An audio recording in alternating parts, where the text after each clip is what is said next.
Cae la tarde y en un rincón de la ciudad, en un pequeño jardín, alguien cuenta una historia, reflexiona en voz baja o conversa, paseándose bajo los árboles. Es hora de volver a casa, bajar la velocidad y darle tiempo al tiempo. Christian Warnken nos abre la verja de su jardín para que respiremos aire puro y oxigenemos el espíritu. En Pauta, aquí comienza Desde el Jardín. Una presentación de Fundación Irarrázaval, desde 1920 al servicio de la educación, humanismo y técnica. Lo esencial de toda exploración será volver al propio jardín y ver las cosas por primera vez, decía el poeta T.S. Eliot. Muy queridos y queridas radiovidentes de Desde el Jardín, que al escucharme me ven en Antofagasta en el norte, en Temuco en el sur, Valparaíso y Viña del Mar en la quinta región, en la región metropolitana. Estoy abriendo la verja de madera de mi jardín en el primer programa en vivo del año 2024, durante enero y febrero.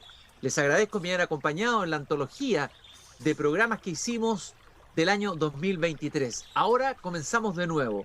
Yo sé que este es un día difícil, el día lunes. Siempre los lunes son difíciles. Neruda decía en Walking Around, el día lunes arde como el petróleo. Y en ese mismo poema él afirma que sucede que me canso de ser hombre. Se habla del superlunes, ¿no? Por todo el regreso de los escolares a los colegios, a las universidades, en fin, otros hablan del supermarte. La ciudad se agita y dejamos un poco la tranquilidad de las vacaciones y del veraneo. Pero siempre hay que volver al propio jardín. Entre las cosas que yo recomiendo es jardinear, no dejar nunca de jardinar en el propio jardín. Y quiero recordar aquí una frase de Thomas Berry que decía, jardinear es participar activamente en los misterios más profundos del universo. Algo parecido le escuché decir a Ernst Junger, el escritor alemán, en sus diarios Radiaciones, que meter las manos en la tierra era entrar en dimensiones profundamente espirituales del hombre. En fin, una pena, se me secó mi acer, uno de mis árboles favoritos en el jardín. Es un pequeño duelo cuando uno se ha familiarizado con un árbol. Y voy a partir mi programa rindiendo un homenaje a ese gran maestro que fue mi querido Acer japónico. También decirles que estuve en La Ligua haciéndole un homenaje al poeta Jorge Telie, poeta de la aldea, quien decía que las ciudades son accidentes que no prevalecerán frente a los árboles. Fue un bonito encuentro en La Ligua. Y otra recomendación de Telie para vivir en la ciudad, él era una suerte de exiliado sureño en la ciudad, él decía, hay que caminar a paso de aldea. Quiero hacer un par de recomendaciones antes de presentar a nuestro invitado hoy día, al que me visita hoy día en el jardín. Invitarlos a un encuentro literario en el Café Literario del Parque Bustamante, el día de mañana, martes 5, a las 18:30 de la tarde, un encuentro de mujeres escritoras. Ana María Giraldes y Gabriela Aguilera conversarán en un conversatorio, valga la redundancia, moderado por también la escritora joven Isabel Osa. Mañana, martes 5, los invito a que participen de esta conversación en ese café tan importante y tan emblemático que sufrió tanto daño en los eventos de octubre del 2019. La inscripción es gratuita, ustedes pueden entrar sin problema, pero previamente deben inscribirse en el correo talleresbiblioteca@providencia.cl. También quiero agradecer a los amigos de la Fundación para el Progreso que me acaban de enviar, me llegó hoy día recién por correo, esta revista notable que es la revista Átomo. Sus portadas son muy sugerentes, vemos a un Carlos Marx muy enfurecido con una hoz sangrienta y un martillo. Es un número dedicado, un monográfico especial dedicado al tema del comunismo, que atingente por todo lo que se está conversando hoy día en la actualidad en Chile. Hay, por ejemplo, una entrevista a Federico Jiménez Los Santos, quien afirma que la torpeza e ignorancia en economía, la de los comunistas, siempre la han compensado con una represión implacable. Lenin entiende muy bien que a las buenas nadie es comunista y que tiene que ser a las malas. Incluye textos de pensadores actuales, de académicos chilenos, pero también un texto muy interesante y muy conocido de Bertrand Russell, ¿Por qué no soy comunista? Este otro también se conoce poco, un artículo de nuestro poeta chileno Vicente Huidobro, que valdría la pena leer, ¿Por qué soy anticomunista? En fin, esto de anticomunista visceral se ha puesto de moda por un Twitter del presidente de la República, Gabriel Boric, quien estaba sorprendido de que floreciera un anticomunismo visceral, quien podría ser acusado de aquello, entre otros, yo mismo también como columnistas, muchos podríamos ser acusados de ser anticomunistas viscerales por nuestras reiteradas alusiones a ciertas actuaciones del Partido Comunista, es nuestro querido Sergio Muñoz, ya con tertulio, casi un habitué desde el Jardín. Él es profesor de literatura, analista político. Ustedes lo han leído como columnista en el diario La Tercera, en el Líbero, también en el Mercurio. Excelentes y lúcidas columnas, además de libros muy notables, muy prolíficos. Sergio Muñoz, desde Ardua Libertad, el año 2095, El País Posible, 2012, Cuidemos este País, 2017, Estado de Alerta entre el miedo y la esperanza, entre muchos otros libros que ha escrito Sergio Muñoz. Sergio, te quiero agradecer esta tarde que me visites en el jardín aquí para conversar de anticomunismo visceral y otras hierbas. Bueno, buenas tardes, Cristian, y a todos los auditores de tu programa. Siempre es un gran gusto estar en tu jardín. El aire que se respira, ¿verdad? Hace bien, uno se siente mejor. Muchas gracias por invitarme. Sergio, bueno, tú fuiste miembro del Partido Comunista, lo conoces muy bien por dentro, conoces la cultura comunista, la historia del Partido Comunista.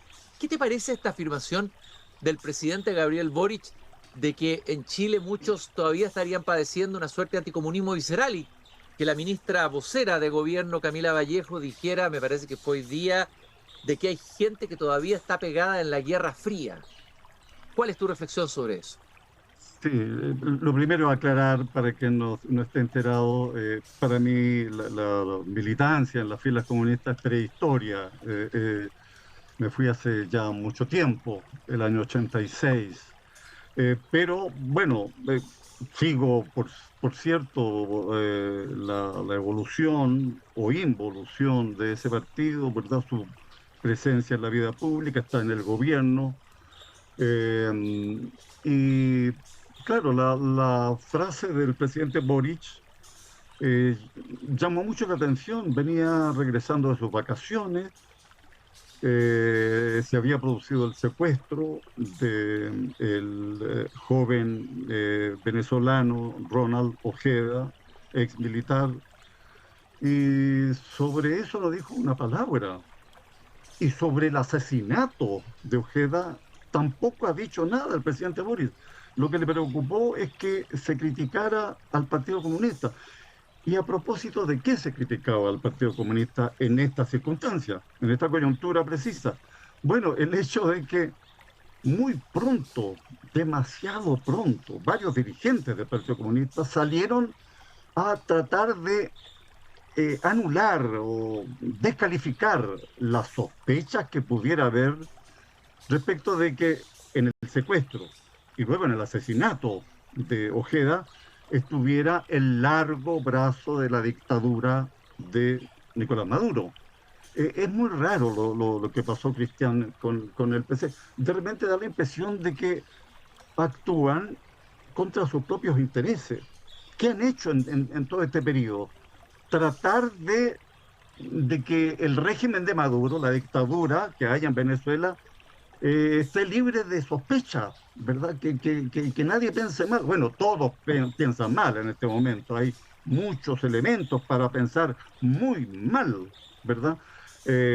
Los antecedentes que se van conociendo de este horrible crimen, de este horrible asesinato, que trajo además incluso malos recuerdos a los chilenos. Tú, en una columna tuya, hubo la referencia, ¿verdad?, cuando en los primeros días del secuestro a los detenidos desaparecidos.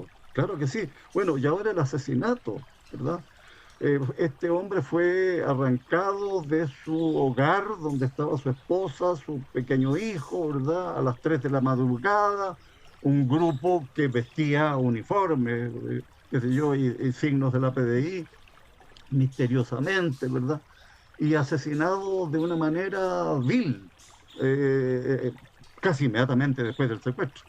Bueno, naturalmente se produjo una gran conmoción nacional y lo que hacen los dirigentes del Partido Comunista, en primer lugar Juan Andrés Lagos, asesor en el Ministerio del Interior, es que no se hagan especulaciones terribles, dijo él. Parecía muy preocupado que se fuera a pensar mal de Nicolás Maduro, de un régimen acusado por Naciones Unidas, ¿verdad? Por la Comisión de Derechos Humanos de Naciones Unidas, ¿verdad? De cometer terribles crímenes.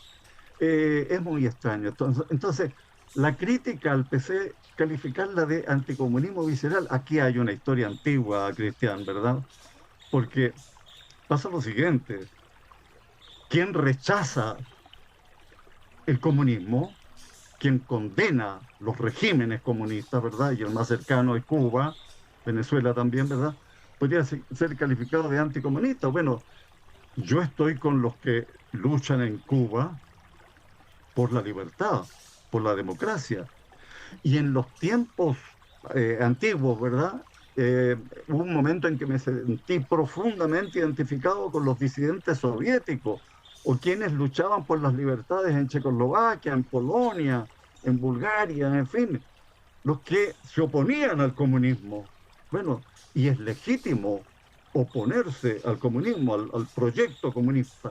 Otra cosa es que los militantes del Partido Comunista Chileno tengan plenos derechos, ¿verdad?, a la vida política, a la vida pública, ¿verdad? Los tienen y tienen alcaldes, concejales, ministros, embajadores, tienen todo tipo de cargos. Riesgo de que sean perseguidos no existe. Se les ha criticado porque se pusieron del lado de una horrenda dictadura. ¿El Partido Comunista es un partido democrático hoy, Sergio Muñoz, plenamente democrático? Yo no lo sé, pero tengo la impresión de que allí funciona un principio eh, que es creación de Lenin, de Vladimir Ilich Lenin, ¿verdad? Lo que se llama el centralismo democrático. Hay elecciones simuladas de los dirigentes, elecciones simuladas. La verdad es que hay esto es muy antiguo, no sé cómo lo harán exactamente ahora. Sé que los dirigentes actuales no obtuvieron las primeras mayorías en la última votación, bueno, pero no lo sé. Ahora, yo espero, yo espero que en este momento haya debate dentro del Partido Comunista. Sería positivo, sería positivo. Se dice que no todos los dirigentes actuales coinciden en la defensa de Nicolás Maduro, ¿verdad? No me consta, no me consta, pero qué positivo sería que allí hubiera un debate, una discusión, porque sucede lo siguiente, los militantes comunistas del PC chileno fueron víctimas de una dictadura, ¿verdad? La dictadura de Pinochet, pero celebran otra hoy, que actúa como la dictadura de Pinochet. Entonces esto no tiene sentido, esto es incoherencia pura. Y celebran la dictadura cubana que lleva ya 65 años, 65 años. Entonces es como para dudar de las credenciales democráticas, naturalmente. Y si uno se remonta al 2019, bueno, los recelos son muy justificados, muy justificados. Sergio, tú hablaste que era extraña la reacción del Partido Comunista. Hay algunos que dicen que la declaración de Lautaro Carmona cuando levantó la hipótesis de la CIA coincide con un titular del diario Grama en que llama el régimen cubano a hacer campaña o campaña contra la propaganda que está haciéndose sobre Venezuela, sobre Cuba, etcétera. A ver, ¿cuáles son los vínculos del Partido Comunista? A ver, ¿cómo lees tú los vínculos del Partido Comunista hoy con Venezuela y Cuba? ¿Cuáles son esos vínculos? Aparte de expresar su apoyo, su solidaridad, etcétera, ¿cuáles son los reales vínculos del Partido Yo creo que Comunista? son muy antiguos esos vínculos y muy estrechos, muy estrechos. Ahí está la experiencia de la formación del Frente Manuel Rodríguez, ¿verdad? En donde la participación cubana y directamente de Fidel Castro en la formación del Frente Manuel Rodríguez fue directa, directa. Y eso significó entrenar jóvenes comunistas chilenos, ¿verdad?, que se integraron después al frente, y luego financiar las operaciones, el apertrechamiento, las armas, bueno, todo lo que se sabe. Hay libros que ya se han escrito, hay un libro sobre el desembarco en Carrizal Bajo. Hay relaciones estrechas, estrechas, pero uno dice, bueno, se supone que este partido, ¿verdad?, se debe a Chile, se debe al pueblo chileno. Y tiene que pensar en el futuro. Esas dictaduras en algún momento van a desaparecer. Si desapareció la dictadura soviética, ¿verdad? Uno puede pensar, ¿verdad?, que la dictadura cubana en algún momento desaparecerá también, y desde luego la venezolana, y desde luego la de Nicaragua, ciertamente. Entonces, esto de casi jugarse la vida por Nicolás Maduro, ¿verdad? Y ocurre que los métodos de esa dictadura, ¿verdad? Y hay elementos suficientes. Un ex jefe policial, ¿verdad? Y Iván Simonovich dio una entrevista, ¿verdad?, al Canal 13, también al diario El Mercurio, ¿verdad? Y dice él, yo no tengo dudas, dice Simonovich, de que detrás del crimen de Ojeda está el régimen venezolano, está el régimen de Maduro. Entonces, jugarse la vida por eso. Ayer Lautaro Carmona, en el cementerio, en una ceremonia, decía, no hay nada que diga que esto tiene que ver con una intromisión de Venezuela. Qué manera de apostar tan ciegamente, digamos, a un régimen tan tenebroso. No hay nada que diga que esto, fíjate tú el significado de la palabra esto, uno podría preguntar, ¿verdad? ¿Qué es esto? El secuestro y el asesinato de Ronald Ojeda. Y en la ceremonia esta en el cementerio general, porque era el aniversario de Gladys Marín, estuvo el embajador venezolano, el embajador venezolano. ¿Qué conclusión saca la mayoría de los chilenos de todo esto? De que la relación, ¿verdad?, del PC chileno y el régimen venezolano es estrechísima, que hay compromisos muy fuertes, que hay deudas probablemente muy abultadas. Y tú, digamos, ¿cuál es más que tu hipótesis, tu intuición? Tú afirmas en tu artículo del ex ante que este es un crimen político, el del capitán Ojeda, en el que la dictadura venezolana dejó sus huellas. O sea, es una afirmación bastante fuerte. ¿Sobre qué Sí, basas esa afirmación? sí, bueno, es toda no tengo información clasificada especial, ¿verdad? Son las fuentes abiertas y todo lo que ya se conoce del régimen de Maduro, que a todo esto cerró las oficinas de la Oficina de las Naciones Unidas para los Derechos Humanos, que funcionaba en Caracas. Maduro cerró esa oficina y expulsó al personal de Naciones Unidas, ¿verdad? Hubo un informe hace varios años, ¿verdad?, cuando estaba la expresidenta Bachelet en la Comisión de Derechos Humanos, ¿verdad?, sobre la situación de Venezuela. La manera de actuar de esa dictadura, la manera de reprimir los crímenes que ha cometido, son la plataforma principal para sospechar en primer lugar de ellos en este caso.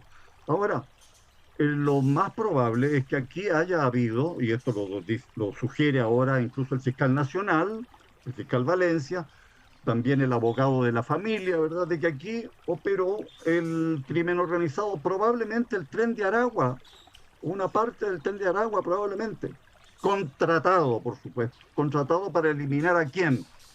A un hombre que en enero, Ronald Ojeda, el teniente Ronald Ojeda, en enero integró una lista de 33 exmilitares venezolanos que en una ceremonia encabezada por el ministro de Defensa, Padrino, vaya apellido, Vladimir Padrino, el ministro de Defensa, en esa ceremonia se degradó y se expulsó de las filas militares a esta gente. Entre ellos estaba Ronald Ojeda.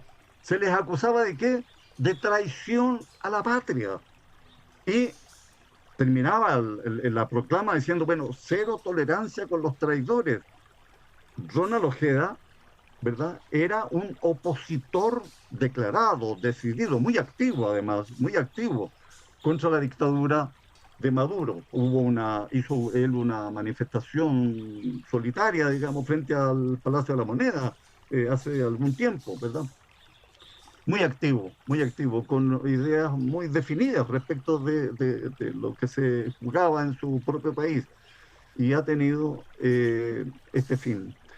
Nosotros deberíamos sentir que esta víctima nos interpela, nos interpela a todos los chilenos, desde luego a los poderes del Estado, al gobierno en primer lugar, al presidente de la República, nos interpela. Tenemos que hacernos la pregunta, ¿significa que en Chile ya cualquier vileza es posible? ¿Cualquier vileza es posible? Es que no vamos a ser capaces de reaccionar para enfrentar esto, que además podría incluir en este caso una agresión a la soberanía nacional.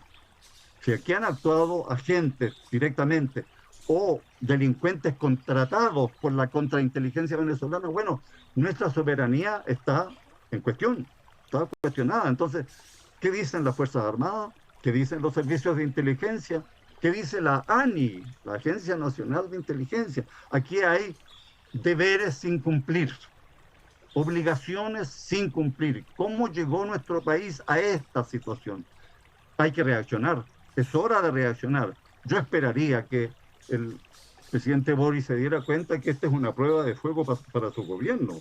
Esta es una prueba de fuego para su gobierno, porque el país entero va a estar observando. ¿Es capaz de defender la soberanía nacional? ¿Es capaz de defender la seguridad del Estado? Ni más ni menos, pues, la seguridad del Estado. ¿Es capaz de defender las libertades, los derechos humanos? Son todas preguntas que en este momento están flotando, ¿verdad? Estoy paseando esta tarde, son las 8:21 exactamente. Estoy caminando por mi jardín con Sergio Muñoz Riveros, quien ha sido un columnista, un testigo, un ensayista también de todo lo que ha ocurrido en Chile, particularmente desde octubre del 2019. De ahí se hizo más conocida la opinión importante de Sergio Muñoz Rivero. Y tú afirmas que de alguna manera en el territorio chileno todo es posible. O sea, tú te refieres a algo que dijiste ahora, a la vulnerabilidad del país en estos momentos. A ver, ¿cómo es posible enfrentar esta vulnerabilidad? ¿Qué es lo que hay que hacer políticamente en los días, semanas y meses que vienen? ¿Cómo se enfrenta eso en un país? ¿Cómo lo debe enfrentar? Lo debemos enfrentar Yo como país. creo que es la prioridad uno, Cristian, es la prioridad uno. Con todo esto último que ha pasado, mira, he conversado de esto, he tenido la posibilidad de conversar de esto muy francamente con oficiales del ejército en retiro, generales, generales en retiro del ejército. Y compartimos la misma preocupación. Aquí el país se ha vuelto vulnerable. Esto ha tenido que ver con muchos errores cometidos, ¿verdad? Lo que ha pasado con la inmigración descontrolada.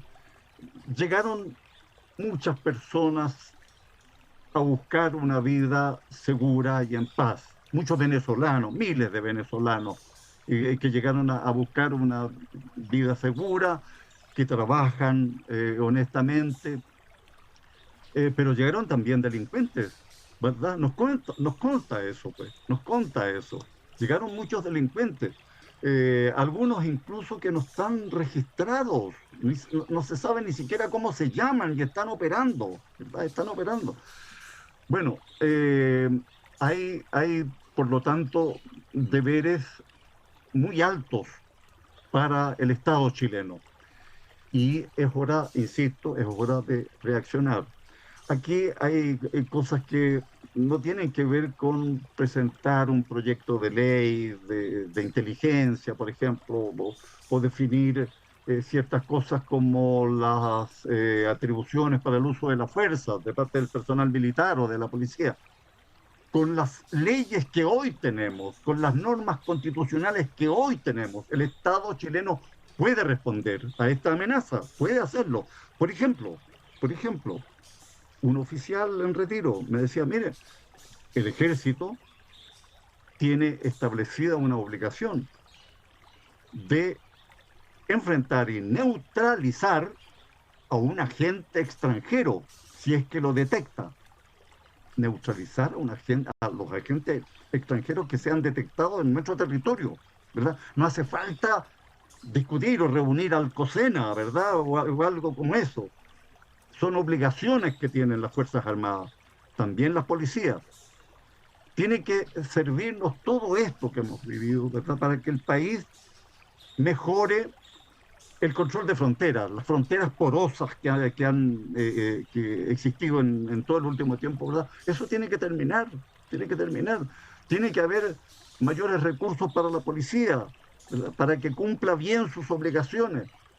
Tenemos que aplicar la ley en todo el territorio y eso significa, ¿verdad?, hacerse cargo de una vez de la situación de la Araucanía,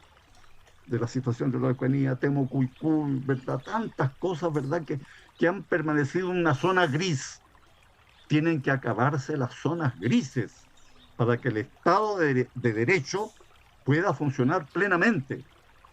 Están en juego las libertades, Cristiano. Están en juego las libertades, porque todo esto, ¿verdad?, crea condiciones para que actúen, ¿verdad?, delincuentes, ¿verdad?, asociados con el extremismo político. Lo vimos el 2019, lo vimos el 2019. Y crear condiciones, ¿verdad?, para que se debilite la institucionalidad democrática. Tenemos que defender la democracia, si no se defiende sola la democracia, la tenemos que defender nosotros mismos, si O es que sea, somos sí, consecuentes. sigue siendo actual el título de tu libro, La democracia necesita defensores, Chile Sí, después del 18 de sí, octubre. Hoy día sí, habría que creo hacer que una sí, segunda edición actualizada de ese libro, Sergio. claro, claro que sí, claro que sí.